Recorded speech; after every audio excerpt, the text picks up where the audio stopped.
Colonel Sophia Qureshi के खिलाफ मध्य प्रदेश के मंत्री कुंवर विजय शाह द्वारा की गई विवादित टिप्पणी के मामले में सुप्रीम कोर्ट आज सुनवाई करेगा। एफआईआर पर रोक लगाने की मांग से सुप्रीम कोर्ट ने इनकार कर दिया। वहीं से पहले हाईकोर्ट के सख्त आदेश के बाद, हाईकोर्ट से फटकार के बाद शाह पर एफआईआर दर्ज हो चुकी है। मंत्री ने बाद में सफाई भी दी और मुख्यमंत्री ने पहले छोड़ो छोड़ो जैसे बयान दिए, फिर कानून का हवाला, और आज कांग्रेस मंत्री के खिलाफ सड़कों पर है, प्रदर्शन चल रहा है। मंत्री विजय शाह ने बयान दिया और उसके बाद कहा कि मीडिया ने तोड़ मरोड़ कर पेश किया, लेकिन जो उनका बयान था वो शब्दशः किसी को भी पसंद नहीं आया, शर्मनाक बयान था। उसके बाद से उन्होंने सामने आकर सफाई दी, इस पर माफी भी मांगी, लेकिन उसके बाद भी जो गुस्सा है, जो आक्रोश है, वो कम होने का नाम नहीं ले रहा है। बीजेपी सीधे सीधे सवालों में, यार कोर्ट ने संज्ञान लेते हुए निर्देश दिए कि एफआईआर दर्ज करो और कुछ घंटों में करो। जब एफआईआर दर्ज भी हुई, उसमें जिन धाराओं में एफआईआर थी उस पर भी सवाल खड़े किए गए। और जिन्होंने हमारी बेटियों के सिंदूर उजाड़े थे, लोगों को हमने उन्हीं की बहन भेज करके उनकी ऐसी की तैसी करवाई। एक बार मोदी जी के लिए जोरदार ताली बजाएं। उन्होंने कपड़े उतार उतार के हमारे हिंदुओं को मारा और मोदी जी ने उनकी बहन को उनकी ऐसी की तैसी करने हमारे जहाज से उनके घर आए कि तुमने हमारी बहनों को अगर विधवा किया है तो तुम्हारे समाज की बहन आके। और अपने ही मंत्री के बयान पर पहले एमपी के सीएम मोहन यादव चुप रहे, लेकिन विवाद बढ़ गया तो सफाई दी कि हाईकोर्ट ने जो कहा है उसके मुताबिक एक्शन हो रहा है।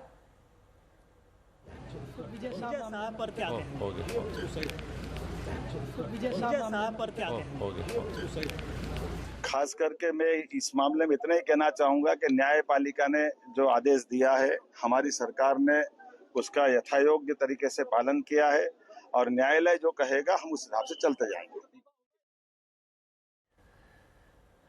तो बीजेपी पार्टी ने कोई एक्शन नहीं लिया, कोर्ट के निर्देश के बाद एक्शन हो भी रहे हैं। और अब भोपाल से बड़ी खबर, इस समय मंत्री विजय शाह के खिलाफ कांग्रेस ने मोर्चा खोल दिया है, विरोध का बिगुल फूंक दिया है। कांग्रेसी कार्यकर्ताओं ने मंत्री को तत्काल पद से हटाने की मांग को लेकर विरोध प्रदर्शन किया है। कल भी प्रोटेस्ट देखने को मिला था और आज कुछ इस तरह से ये काला आउटफिट पहनकर कांग्रेस पार्टी के नेता प्रदर्शन करते दिखे।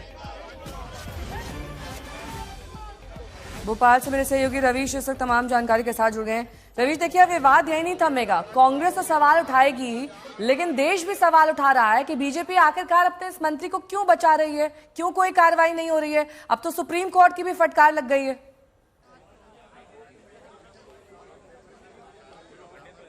जी बिल्कुल, सुप्रीम कोर्ट की भी फटकार लग गई है और हाई कोर्ट भी स्पष्ट कर चुका है कि जो एफआईआर दर्ज हुई है वो गलत तरीके से हुई है, रद्द हो जाएगी ये अगर आगे जाती है एफआईआर। इस तरीके से एफआईआर दर्ज की गई है, साफ नाराजगी जताई थी और कांग्रेस अब इस पूरे मामले को राजभवन तक लेकर के आ गई है। कांग्रेस के सभी विधायक जो है, आप देखिए धरने पे बैठे हैं, ये सभी विधायक हैं और नेता प्रतिपक्ष उमंग सिंघार के नेतृत्व में ये सभी कांग्रेस के विधायक जो है आज नारेबाजी कर रहे हैं, धरना दे रहे हैं और ये काला एप्रन पहन के विधायक जो है राजभवन के गेट पे बैठे हुए हैं। राज्यपाल से मुलाकात कर चुके हैं और नेता प्रतिपक्ष उमंग सिंघार मौजूद है। बताइए, जो अब तक पूरा विवाद रहा है, 5 दिन हो गए हैं, लेकिन आप आज 5वें दिन इस्तीफे के मांग को लेकर राजभवन के बाहर बैठ गए धरने पर। 48 घंटे से ज्यादा हो चुका है जब हाईकोर्ट सुप्रीम कोर्ट इसमें संज्ञान ले रहे, और मैं समझता हूं कि सरकार चुपचाप कुंभकर्ण की नींद सो रही है। केंद्र की सरकार, मोदी जी, चाहे अमित शाह जी हो, चाहे मुख्यमंत्री जो चाहे प्रदेश, क्या सेना से बड़े हो गए? इनकी पार्टी भारतीय जनता पार्टी क्या सेना से बड़ी हो गई?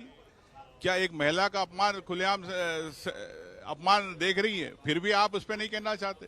तो मैं समझता हूं कि कांग्रेस बीजेपी के बजाय एक देश की जन भावनाओं को देखते हुए, आम जन की जन भावनाओं को देखते हुए, जो देश का तिरंगा हाथ में उठा के जो सेना लड़ती है, क्या उस तिरंगा का अपमान नहीं है? तिरंगा यात्रा आप निकाल रहे हैं, लेकिन आप उस सेना के अधिकारी का आप उसका सम्मान नहीं करना चाहते। तो मैं चाहता हूं तत्काल इस पे इस्तीफा होना चाहिए और हमने राज्यपाल जी से अनुरोध कहा। किरकिरी तो हो रही है बीजेपी की, सवाल और सिर्फ पॉलिटिकल पार्टी सवाल नहीं पूछ रही, आक्रोश तो लोगों में भी है कि सेना को लेकर इस तरह का बयान कहीं ना कहीं बर्दाश्त नहीं होना चाहिए।